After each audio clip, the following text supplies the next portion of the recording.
Hello friends, मैं advocate Vijay Gupta from ITX consultancy private limited.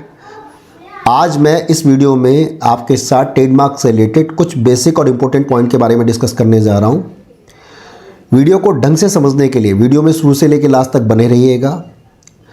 इसके अलावा अगर वीडियो आपको पसंद आती है तो उसको लाइक और उसके साथ शेयर, इसके अलावा सब्सक्राइब करना ना भूलें। चलिए स्टार्ट करते हैं।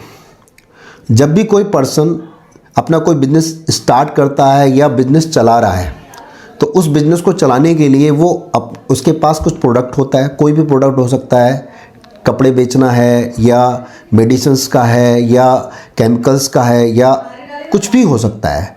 ठीक है, गुड्स सेल कर सकता है, गुड्स मैन्युफैक्चरिंग कर सकता है या क्या कहते हैं सर्विस प्रोवाइडर होता है। ठीक है, तो उसे क्या होता है कि अपने काम को करने के लिए अपना बिजनेस जिस नाम से कर रहा है, इसके अलावा जो वो प्रोडक्ट बेच रहा है तो उस प्रोडक्ट को जिस नाम से उसकी फर्म है या तो उस नाम से उस प्रोडक्ट को बेच रहा होता है या क्या कहते हैं कि उस अपने प्रोडक्ट के लिए कुछ अलग नाम रखता है। ठीक है, जो नाम उसकी जो प्रोडक्ट की आइडेंटिटी होती है। ठीक है, धीरे धीरे वो उसके ऊपर काम करता है और वो ये चाहता है कि इस नाम को मेरे अलावा कोई भी कॉपी ना करे, क्योंकि जो सारी मेहनत उस प्रोडक्ट को या उस ब्रांड नेम को खड़ा करने के लिए उसने करी है तो वो ये चाहता है कि इसकी कोई कॉपी या डुप्लीकेसी ना करे। ठीक है, तो उसके लिए उसे क्या स्टेप लेने पड़ते हैं। फर्स्ट ऑफ ऑल, केवल नाम रखने से वो नाम आपका नहीं हो जाता।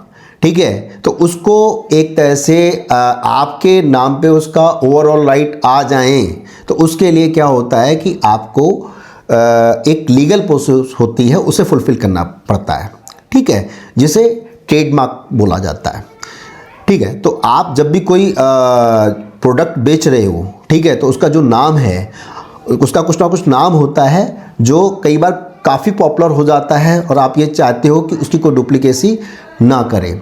ठीक है, तो उसके लिए आप अपने नाम को ट्रेडमार्क में जाकर रजिस्टर्ड करवाते हो, या तो खुद करते हो या किसी प्रोफेशनल के थ्रू करवाते हो। ठीक है, लेकिन उस ट्रेडमार्क को फाइल करने में कई बार बहुत सारी गलतियां हो जाती हैं। जब हम ट्रेडमार्क का फॉर्म ओपन करते हैं तो हमें बहुत बार ये समझ ही नहीं आता कि हमें जाना कहाँ है।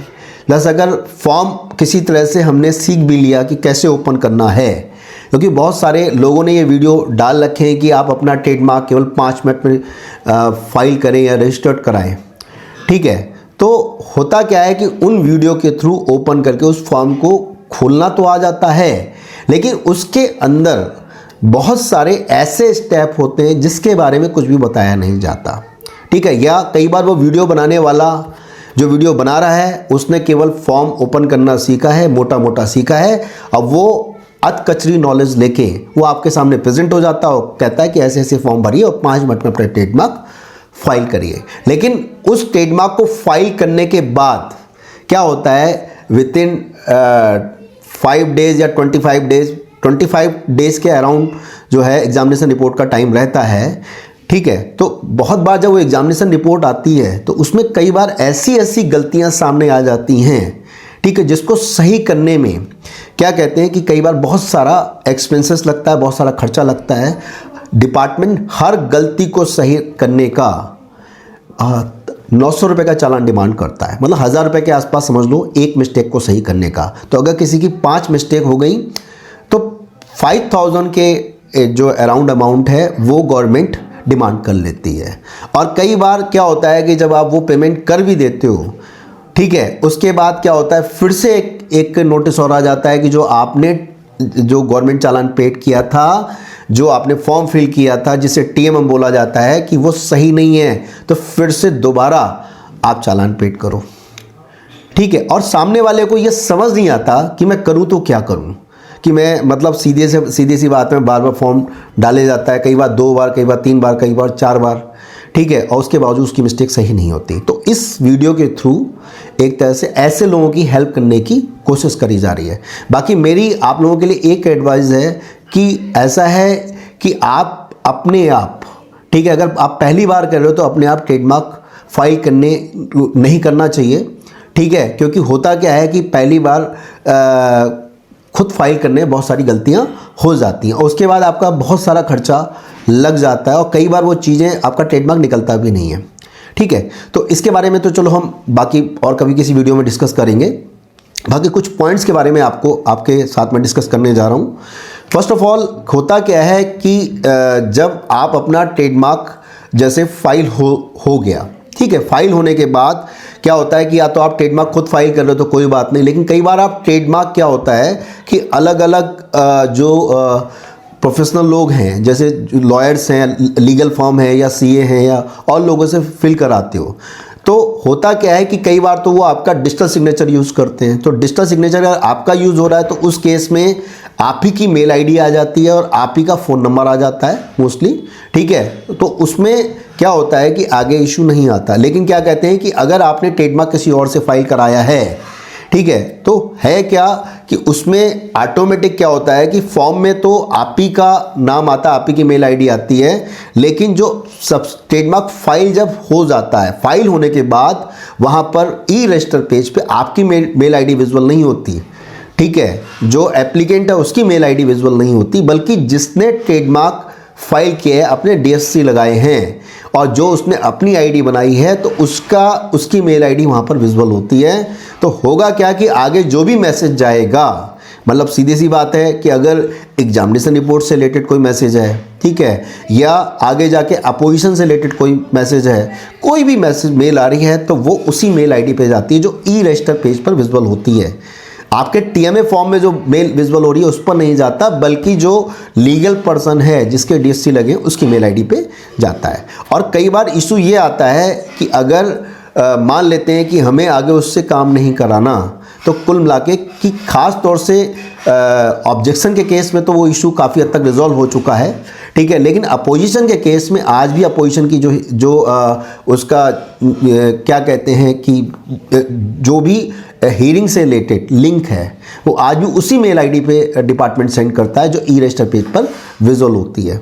ठीक है, तो फर्स्ट ऑफ ऑल मैं बार बार यही कहूँगा कि आप अगर आपका ट्रेडमार्क रजिस्टर्ड हो भी चुका है और उसमें अगर मेल आईडी किसी और की विजुअल है, तो उसमें उसकी मेल आईडी को चेंज करने की प्रोसेस आज ही आप कर लो, तो उसमें आपको बेनिफिट रहता है। डिपार्टमेंट अगर कभी भी कोई इंटीमेशन देना होता है, कुछ भी अगर मैसेज देना है, तो उस मेल आईडी पे देगा, जो कई बार अगर आपकी मेल आईडी नहीं है तो आपको कंफर्म नहीं होगा। सामने वाला कई बार आपको मैसेज भी पास नहीं करता। या बहुत सारे लोग क्या करते हैं कि खासतौर से ट्रेडमार्क इसलिए कराते हैं क्योंकि उन्हें अमेजन या फ्लिपकार्ट पे काम करना होता है। जब वो अमेजन पर या किसी दूसरी वेबसाइट पर ऐड करते हैं, खासतौर से अमेजन में, तो अमेजन वाला उस मेल आईडी पे जो ई रजिस्टर पेज पे विजुअल होती है एक मैसेज पास करता है, एक कोड पास करता है, और कई बार सामने वाला बंदा ठीक है तो वो पास कर देता है, और बहुत बार क्या होता है वो क्या कहते हैं एंटरटेन ही नहीं करता। ठीक है, तो पहली बात तो आपको टाइम से अपनी मेल आईडी चेंज कर लेनी चाहिए, करा लेनी चाहिए। ठीक है, वो टीएमएम के थ्रू हो जाती है, लेकिन थोड़ी सी क्रिटिकल प्रोसेस होती है वो, और ये अपने आप नहीं हो पाती, किसी प्रोफेशनल बंदे से ही, और सो कॉल्ड प्रोफेशनल नहीं, जो सही में इस काम को जानता हो उससे करानी चाहिए। तो first of all mail ID ज़रूर चेंज कर लेनी चाहिए। ठीक है, सेकेंड थिंग क्या कहते हैं कि आप जब अपना ट्रेडमार्क का फॉर्म फाइल करते हो या करवाते हो, या बहुत सारे प्रोफेशनल लोग भी मैंने ऐसे देखे हैं जब उनका क्या कहते हैं कि मेरे पास एग्जामिनेशन रिपोर्ट में ऑब्जेक्शन के रिप्लाई करने को आता है, तो उसमें एक जैसी मिस्टेक बार बार रिपीट करी होती है। क्या कि उसमें जो कैटेगरी है वो चेंज करने को आता है। कैटेगरी चेंज करने का मतलब ये है कि उसमें जो एप्लीकेंट की कैटेगरी कई टाइप की होती है। तो सिंगल का मतलब होता है इंडिविजुअल। इंडिविजुअल कौन है? इंडिविजुअल का मतलब मैं, आप, एक अकेला आदमी, राम, मोहन, सीता, गीता, विजय गुप्ता, संजय गुप्ता। ठीक है, तो एक अकेला आदमी जब अपनी एप्लीकेशन को फाइल करता है तो आपको ये ध्यान रखने की ज़रूरत है कि आपको अदर नहीं चूज करना है। आपको क्या चूज करना है? आपको चूज करना है सिंगल। यहाँ पर सबसे ज़्यादा गड़बड़ी होती है। आदमी को सिंगल का तो मतलब पता नहीं। ठीक है, वो डिपार्टमेंट ने अपनी लैंग्वेज के हिसाब से डिसाइड करा हुआ है। अब सामने वाला आदमी सोचता है मैं भाई सिंगल तो हूँ नहीं, वो सीधे सीधे जाके अदर में क्लिक कर देता है। वो सोचता है इससे होता क्या है, लेकिन आप समझ लो कि वो एक भंवर जाल है जिसमें आप फंस गए। ठीक है। और एक बात और बता दूं, होगा क्या कि एक सीधे सीधे ये फॉर्मेलिटी चेक फेल में लाके खड़ा करता है, 1000 रुपये का चालान आपका खड़ा हुआ है। और एक बात और बता दूं, है क्या कि अगर उसमें बहुत बार जो फॉर्मेलिटी चेक फेल जाता है, वो उसमें गवर्नमेंट चालान डालने के बावजूद, सही ढंग से डालने के बावजूद वो फॉर्मेलिटी चेक फेल ही बना रहता है। ठीक है, आदमी को पता ही नहीं होता कि इसको सही कैसे करना है। ठीक है, उसके लिए एक प्रोसेस और करनी पड़ती है, वो अपने आप नहीं हो पाती। जो रेगुलर कर रहा है और जो सही ढंग से कर रहा है उसी को ही पता होता है इसको सही कैसे करना है। ठीक है, तो एक तो कैटेगरी चेंज करने वाली बात हो गई। इसके अलावा क्या कहते हैं कि आपका और भी, जैसे जो भी आपकी कैटेगरी बनती है, अगर कंपनी बनती है तो आपको बॉडी इनकॉर्पोरेट चूज करना है। ठीक है, और अगर आपको क्या कहते हैं कि बाकी सब केसेस में, जैसे पार्टनरशिप है, एलएलपी है, ट्रस्ट है, सब में अदर आ जाएगा। ठीक है, और अगर आपको ये ध्यान रखना है कि वहाँ पर अगर आपके पास एमएसएमई है तो उस केस में आपको स्मॉल स्केल इंडस्ट्री चूज करना है। वो भी किस केस में चूज करना है ये भी ध्यान रखने की ज़रूरत है। वो आपको क्या कहते हैं कि अगर आपकी एलएलपी है या पार्टनरशिप है या आपकी प्राइवेट लिमिटेड है, जहाँ भी एमएसएमई के बेनिफिट मिल रहे होते हैं वहाँ पर स्मॉल स्केल इंडस्ट्री चूज किया जाता है। ठीक है, लेकिन है क्या, होता क्या है कि स्मॉल स्केल से कि जब आपकी एलएलपी, पार्टनरशिप या जो ट्रस्ट या कंपनी के केस में या एलएलपी के केस में जो गवर्नमेंट चालान जो ऑफलाइन जो होता है 10,000, ऑनलाइन होता है 9,000। ठीक है, अगर आपके पास एमएसएमई है तो आपको 50% का डिस्काउंट गवर्नमेंट दे देती है। ठीक है, तो गवर्नमेंट की तरफ से, तो वो चालान आपको इंडिविजुअल के इक्वल पड़ता है। एक क्वेश्चन मेरे पास बहुत बार आता है कि सर मैं इंडिविजुअल हूँ, ठीक है, सर मैंने एमएसएमई भी बनवा रखा है, ठीक है, तो क्या सर मुझे भी कुछ डिस्काउंट मिलेगा? अरे भाई, मिनिमम जो फीस है गवर्नमेंट की 4500 है इंडिविजुअल के लिए, उससे कम फीस नहीं लगती, चाहे अपना एमएसएमई आप लगाओ या ना लगाओ। ठीक है, तो एमएसएमई का जो बेनिफिट है वो आपका कंपनी के लिए या एलएलपी के लिए या पार्टनरशिप के लिए, इंडिविजुअल के लिए एमएसएमई का कोई बेनिफिट नहीं है। इंडिविजुअल वाले में आपको सिंगल कैटेगरी लेके, और इसके अलावा आप एमएसएमई लगा देते हो, सपोर्टिंग डॉक्यूमेंट का आपका काम करता है। ठीक है, तो एमएसएमई कहाँ पर आपको बेनिफिट देके जाएगा, कहाँ पर नहीं देके जाएगा, ये भी ध्यान रखना है। एक बात और, ये मिस्टेक बार बार करते देखा गया है, बहुत बार करते देखा गया है कि जैसे किसी ने कहा कि सर मेरा कंपनी है या मेरी एलएलपी है, मेरे पास एमएसएमई अवेलेबल है। अब क्या हुआ, सामने वाले से जो भी ट्रेडमार्क फाइल कर रहा उसने एमएसएमई मांगा। अब एमएसएमई मांगने के बाद उसने क्या किया, वो MSME as it is file कर दिया, फॉर्म भी ढंग से फाइल हो गया, लेकिन वहाँ क्या इशू आया, एमएसएमई ढंग से नहीं देखा गया। मज़े की बात, वहाँ पर फिर से फॉर्मेलिटी चेक फेल आया। तो अब फॉर्मेलिटी चेक फेल आया, उसमें क्या लिख के आया कि आपने एक करेक्ट एमएसएमई नहीं लगाया, उसके लिए आप एक काम करिए, शॉर्ट फीस पेड करिए। शॉर्ट फीस पेड करने का मतलब पता है क्या है, जो आपको 4500 रुपये का आपको डिस्काउंट मिला था या 5000 का डिस्काउंट मिला था, तो डिपार्टमेंट आपसे वही 5000 रिमेनिंग फीस डिमांड कर रहा है, पहला मैटर। दूसरा मैटर, आपको 1000 रुपये का जो गवर्नमेंट चालान है वो आपको फॉर्मेलिटी चेक फेल करने के लिए अलग से पेड करना पड़ेगा, स्टाम्प ड्यूटी अलग से पेड करनी पड़ेगी। तो ये सब बातें थोड़ा सा ध्यान रखने की ज़रूरत है। बार बार बोल रहा हूँ कि आपको अपने आप ना करके किसी अच्छे प्रोफेशनल से काम कराना चाहिए, और प्रोफेशनल भी नहीं, वो चाहे फीस उसकी थोड़ी सी ज़्यादा हो, लेकिन वो आपको काम सही करके देगा, तो सही प्रोफेशनल से कराना चाहिए। ठीक है, इसके अलावा मान लेते हैं कि एक मिस्टेक बहुत ज़्यादा लोग करते हैं। क्या हुआ कि अब जैसे जो पर्सन रेगुलर कर रहा है, मान लेते हैं अगर मैं ही रेगुलर कर रहा हूँ, तो मुझे सब पता है कि भाई टोटल 45 कैटेगरी हैं, टोटल 45 क्लास होती हैं, और कौन सी क्लास में क्या गुड्स आता है। अगर डाउटफुल है तो हम प्रॉपर चेक कर लेते हैं। तो कई बार कुछ गुड्स का क्राइटेरिया इतना लेंदी होता है, इतना डाउटफुल होता है, समझ ही नहीं आता कि जाना कहाँ है।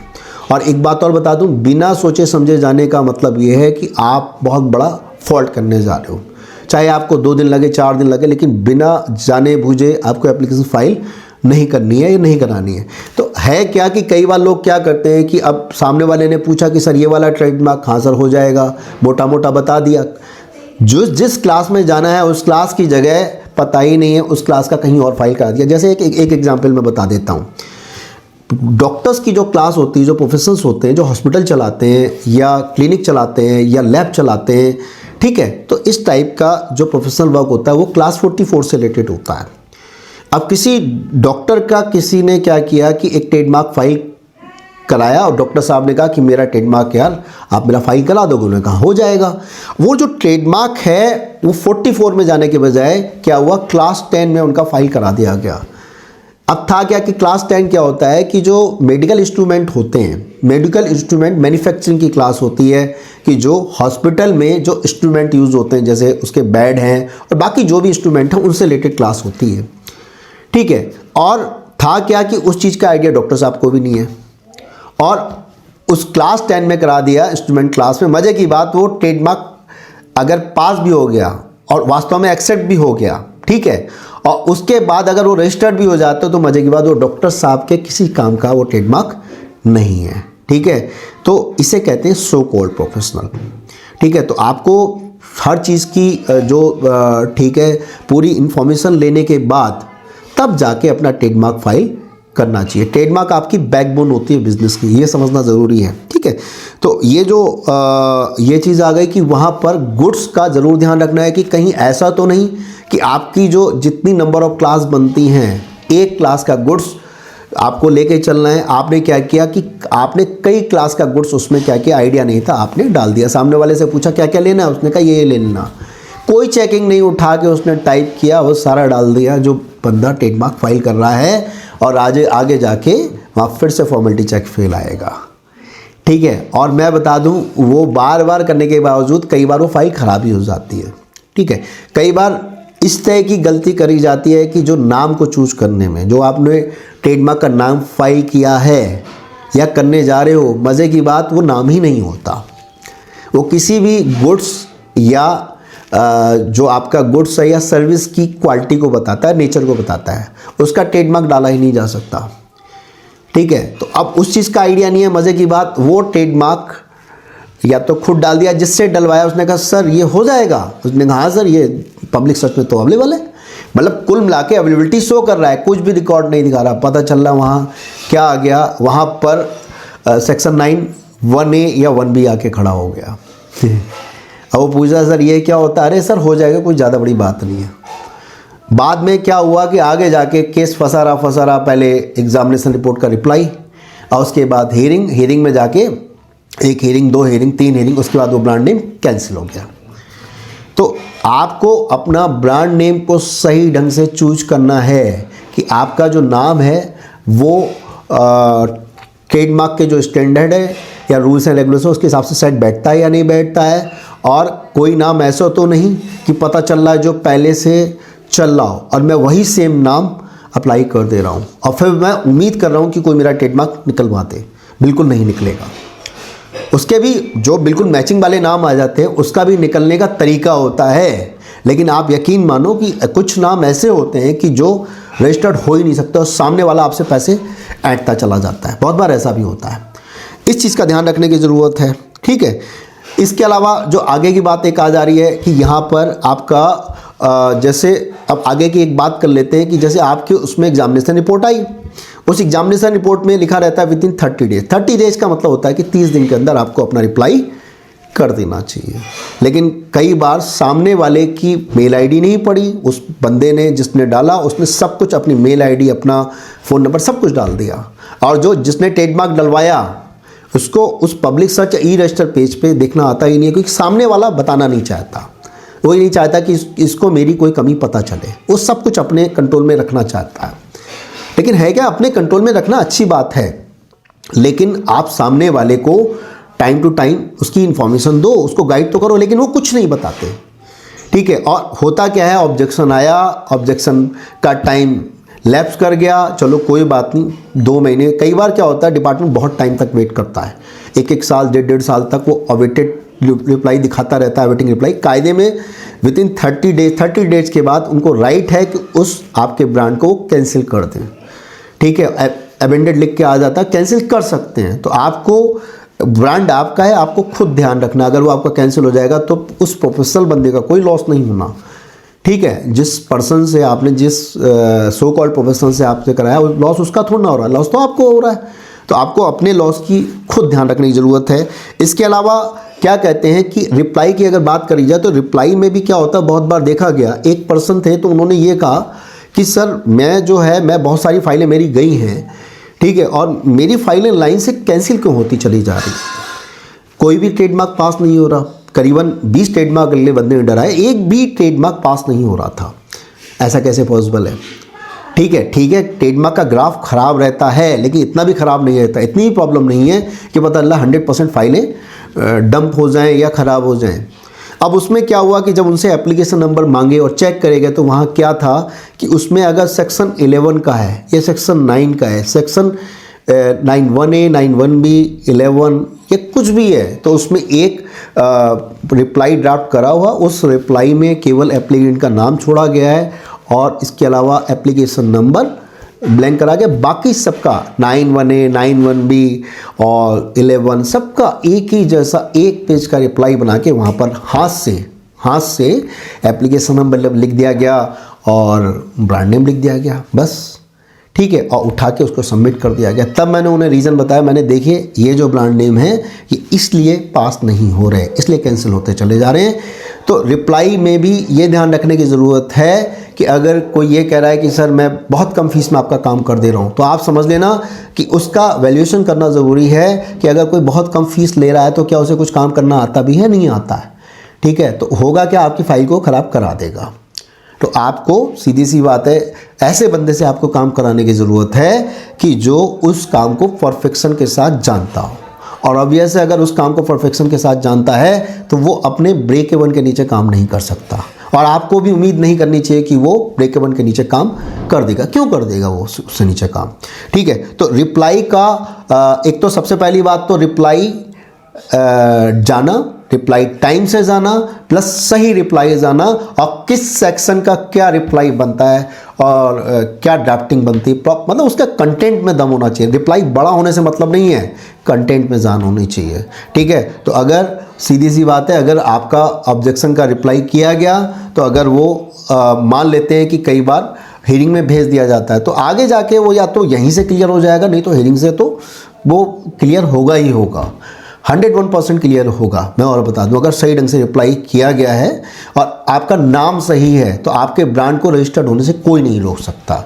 मैं फिर से रिपीट कर रहा हूं, अगर आपका नाम ठीक है तो आपका वो ब्रांड नेम अगर ढंग से चेक किया गया है तो आपका ब्रांड नेम पक्का रजिस्टर्ड होगा, ठीक है। तो ये सब बातें हो गई यहाँ तक की। इसके अलावा जो इसके आगे के कुछ पॉइंट्स हम डिस्कस कर लेते हैं, जैसे अपोजिशन के कुछ बेसिक पॉइंट्स आ जाते हैं। ऐसा होता है कि दो तरह के पॉइंट्स आ जाते हैं अपोजिशन के, कि हम किन फाइलों को अपोज कर सकते हैं और कब अपोज कर सकते हैं।